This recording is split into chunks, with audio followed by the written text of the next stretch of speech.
नमस्कार, स्वागत है आप सभी का हिमाचल की खबरों में। मैं आपके साथ निकिता कश्यप। बुलेटिन की शुरुआत करते हैं। खबर शिमला से है, जहां सीएम सुखविंदर सिंह सुक्खू ने आज ग्रामीण विकास और पंचायती राज विभाग की ऑनलाइन प्रणाली HRMS का शुभारंभ किया। इस दौरान सीएम ने कहा कि इस पहल से प्रदेश सरकार द्वारा प्रभावी गवर्नेंस और प्रशासन के लिए प्रौद्योगिकी का उपयोग करने पर प्रतिबद्धता को बल मिलेगा। ये प्रणाली सीधे तौर पर दोनों विभागों के लगभग 5,500 कर्मचारियों की ACR के प्रबंधन की प्रणाली को सुव्यवस्थित करेगी। इस प्रणाली से मानव संसाधन प्रक्रिया सरल और तीव्र होगी, जिससे पारदर्शिता और दक्षता में सुधार होगा। वहीं उन्होंने कहा कि भविष्य में इस प्रणाली में अतिरिक्त विशेषताएं जोड़ी जाएंगी, जिनसे जिला परिषद कर्मचारियों के स्थानांतरण, तैनाती और सेवा पुस्तिकाओं के प्रबंध में भी सुविधाएं शामिल होंगी। इससे विभाग की मानव संसाधन प्रक्रियाओं की क्षमताओं में भी बढ़ोतरी होगी।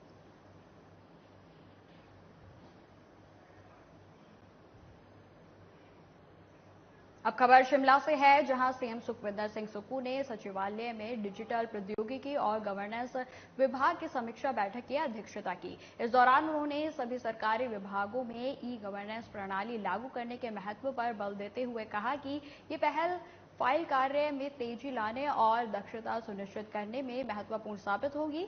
इसी के साथ उन्होंने सभी सचिवों, विभागाध्यक्षों, उपायुक्तों और उप मंडल अधिकारियों को ई-ऑफिस प्रणाली अपनाने और तकनीकी प्रगति का लाभ उठाने के निर्देश दिए। वहीं सीएम ने कहा कि राज्य के लोगों को उनके घर द्वार पर नागरिक केंद्रित सेवाएं प्रदान करने के लिए कृत्रिम मेधा यानी AI और उभरती प्रौद्योगिकी को अपनाना समयोचित मांग है, जिसकी मदद से राज्य सरकार को निर्णय लेने के लिए बेहतर डाटा विश्लेषण की सुविधा मिलेगी।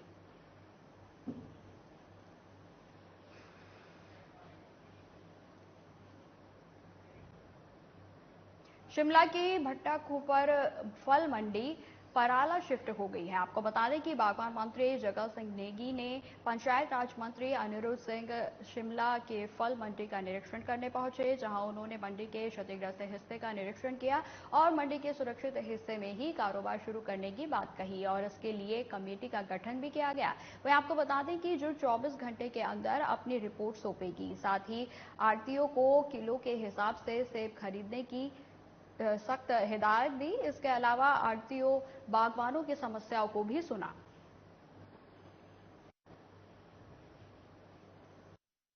जगत सिंह नेगी जी का, हमारे ऑनरेबल मिनिस्टर हैं, आज ये दौरे पे यहाँ पे आए हैं क्योंकि कुछ एक लोग जो जो सिर्फ अपने बारे में सोचते हैं और पब्लिक के बारे में, या जो दूसरे आड़ती जो पुराने समय से हैं उनके बारे में नहीं सोचते, उन लोगों ने प्रेशराइज करके जो है गलत पिक्चर जो है पेश करके बोला कि यहाँ पे जो है मंडी जो है प्राला नहीं होनी चाहिए, यहाँ बंद होनी चाहिए।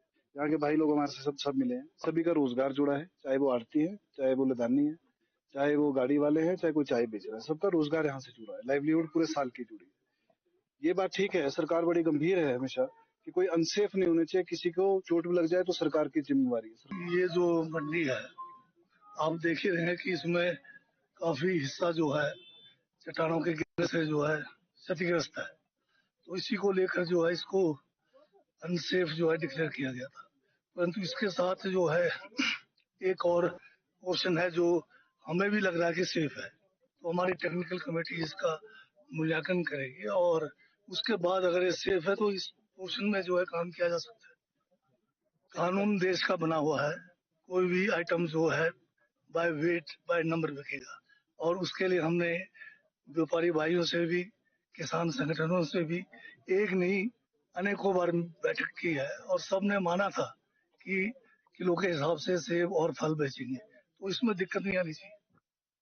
अब खबर सोलन से है, जहां आपदाग्रस्त क्षेत्रों का पूर्व सीएम व नेता प्रतिपक्ष जयराम ठाकुर ने दौरा किया है। इस दौरान सीएम ने बताया कि परवाणु से लेकर शामती में जो नुकसान हुआ है वो नुकसान अप्रत्याशित है और साथ ही उन्होंने बताया कि केंद्रीय टीम ने नुकसान का जायजा लिया है, वो केंद्र को रिपोर्ट सौंपेगी, जिसके बाद केंद्र सरकार से हर संभव मदद प्रदेश को मिलेगी।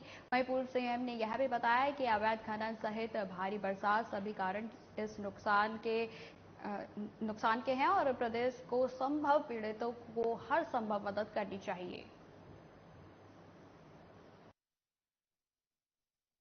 वो बहुत ज्यादा हुआ है, इसमें दो राय नहीं है।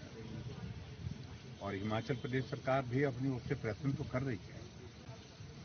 और मैं इस बात को जरूर कहना चाहूंगा कि केंद्र की ओर से प्रदेश सरकार को इस संकट की घड़ी में पूरी मदद मिल रही है, पूरा सहयोग दिया जा रहा है। और हम विपक्ष के दल होने के बावजूद भी हमारी एक ऑनेस्ट कमिटमेंट है कि हम गवर्नमेंट को इस संकट की घड़ी में पूरा सहयोग देंगे और दे भी रहे हैं।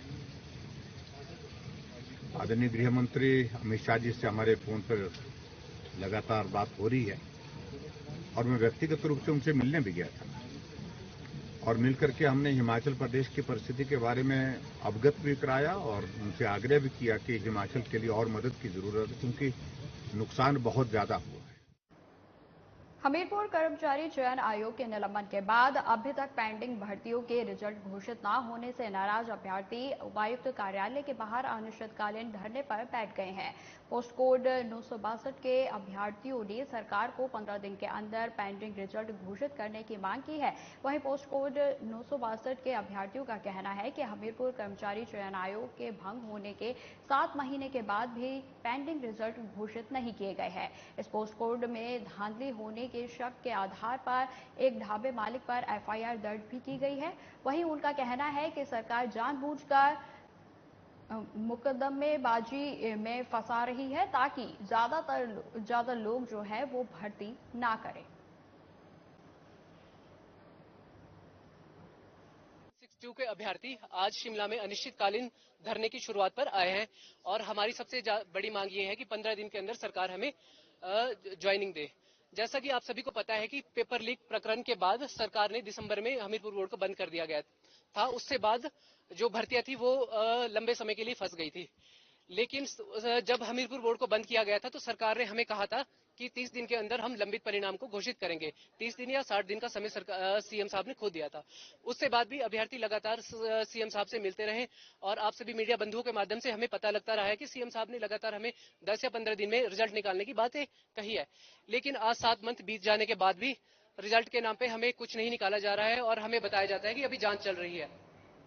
हिमाचल सरकार द्वारा इस बार किलो के हिसाब से सेब खरीदने का फैसला लिया गया है और सभी मंडियों में किलो के हिसाब से ही सेब खरीदने के सख्त निर्देश जारी भी कर दिए गए हैं। लेकिन मंडियों में आढ़तियों के लिए तोलकर सेब खरीदना आफत बन गई है। ऐसे में अब आढ़ती सरकार के इस फैसले के विरोध में उतर आए हैं और हड़ताल पर चले गए हैं। वीरवार को भट्टाकू फल मंडी में करसोग कोटखाई ठियोग से बागवान अपना सेब लेकर पहुंचे, लेकिन फल मंडी में आज आड़त पूरी तरह से बंद कर दी गई और आड़तियों ने सेब खरीदने से मना कर दिया, जिससे बागवान बेहद ही परेशान हैं। वहीं बागवानों ने सरकार से आड़तियों की मनमानी पर नकेल कसने की गुहार लगाई है। बोलने का मौका दिया। हम करसोग से आए हुए हैं और हमारा नाम सोमखर शर्मा है। हम कल 4 बजे घर से चले हुए, अभी हम पहुंच रहे हैं। बहुत दिक्कतों का सामना करना पड़ा, खाना नहीं खाया हुआ। देखो आप हमारी स्थिति देख रहे हैं और इधर जो है मंडी बंद है। किलो के हिसाब से तो सेब अच्छा बिक रहा है, पर जो इसमें थोड़ी सी नेकलजेंसी है, जैसे 24 किलो का बॉक्सा है जिसमें 22 किलो है, 2 किलो काट कर रहे हैं और साथ में जो है हमारा जो है कॉटन जो है उसका पैसा भी गवर्नमेंट दे। देखो सबसे बड़ी बात ये है कि हम ग्रोवरों को हर जगह कुचला जाता है, चाहे कहीं भी हो, उनको पर ध्यान नहीं रखा जाता। जबकि किलो के हिसाब से पेटी एक पेटी में 25-25 24 किलो आता है। हमको तो सिर्फ 22 किलो के हिसाब से देते, तो 2 किलो पेटी के पीछे कटा जाता है। दूसरी बात, जो मंडी बंद हुई है इसका नुकसान किसका? ग्रोवर का नुकसान है। आज ग्रोवर कहाँ ले जाएंगे पेटियां?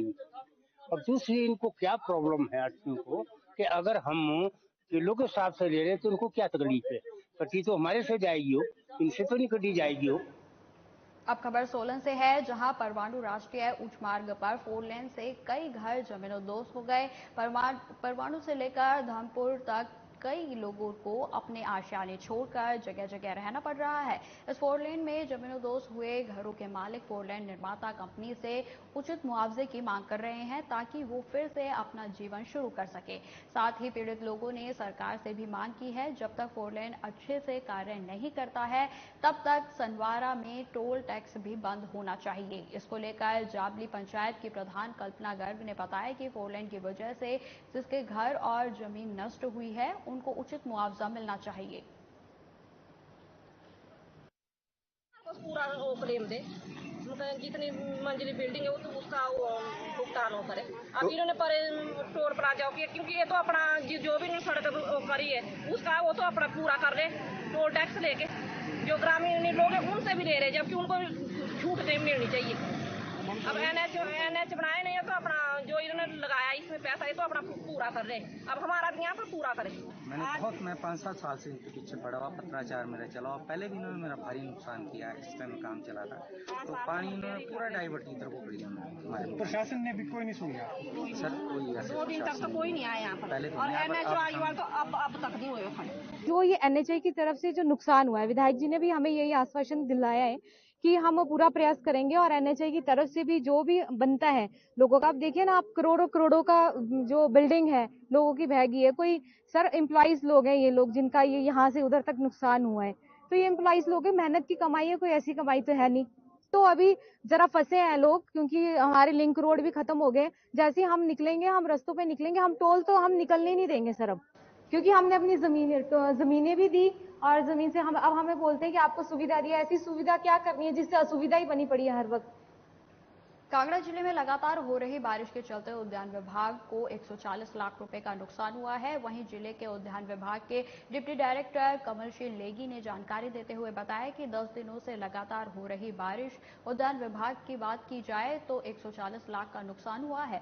वहीं नेगी ने बताया कि 125 लाख रुपए से चेक डैम बन रहे हैं या वाटर डिस्ट्रीब्यूशन टैंक बन रहे हैं, उनका जो रिस्टोरेशन वर्क होना है उसके लिए लगभग 125 लाख का फंड चाहिए होगा जो हमारा नुकसान हुआ है। उन्होंने बताया कि उसके अतिरिक्त ज्वालाजी जखोटा जगह में भी एक प्रोजेक्ट है जहां पर 1,80,000 का नुकसान हुआ है। जैसे देख पा रहे हैं कि पिछले 10 दिन से जो है लगातार वर्षा हो रही है, 7-8 जुलाई से लेकर, और उद्यान विभाग की जहां तक बात है, हमारे विभाग को लगभग 140 लाख का जो है नुकसान हुआ है। इसमें से लगभग 125 लाख जो है हमारे कुछ चेक डैम बन रहे हैं या वाटर डिस्ट्रीब्यूशन टैंक्स बन रहे हैं, उनका जो रिस्टोरेशन वर्क होना है उसका लगभग 125 लाख का जो है हमें एक्स्ट्रा फंड और चाहिए होंगे जो हमारा नुकसान हुआ है। सिरमौर जिले में अवैध माइनिंग को रोकने और इस पर अंकुश लगाने को लेकर आज नाहन में बैठक का आयोजन किया गया, जिसमें माइनिंग से जुड़े सभी विभागों के अधिकारियों ने हिस्सा लिया। इस बैठक का उद्देश्य जिले में कई स्थानों जैसे पोंटा साहिब, काला अम्ब क्षेत्रों में माइनिंग को लेकर जांच और निगरानी पर चर्चा करना था। वहीं आपको बता दें कि बैठक की अध्यक्षता उपायुक्त सुमित खिमटा ने की। इस दौरान उन्होंने बताया कि प्रदेश सरकार अवैध माइनिंग को लेकर बहुत गंभीर है और इसे रोकने के लिए आज इस बैठक में कई निर्णय लिए गए हैं और नियमित जांच करने के निर्देश भी दिए गए हैं। अनुसार हमने आज एक मीटिंग कन्वीन की जिसमें इलीगल माइनिंग से रिलेटेड अलग अलग एस्पेक्ट्स को बड़े डिटेल में डिस्कस किया गया और जितने भी स्टेक होल्डर डिपार्टमेंट्स थे जो माइनिंग एक्ट के तहत ऑथराइज्ड ऑफिसर्स हैं उनको यहाँ पे मीटिंग में बुलाया गया था और हमने सभी से ये रिक्वेस्ट किया कि रेगुलर बेसिस पे खासकर हमारे पोंटा और कालाम एरिया में वहाँ पे जो भी ऑथराइज्ड ऑफिसर्स हैं वो एक टीम बनाएं पुलिस के साथ और रेगुलर बेसिस पे वहाँ पे चेकिंग करें। इन केस अगर इलीगल माइनिंग डिटेक्ट होती है तो उसमें माइनिंग एक्ट के तहत अपनी कार्रवाई करें। फिलहाल इस बुलेटिन में इतना ही। खबरों की और भी जानकारी के लिए बने रहें हमारे साथ। नमस्कार।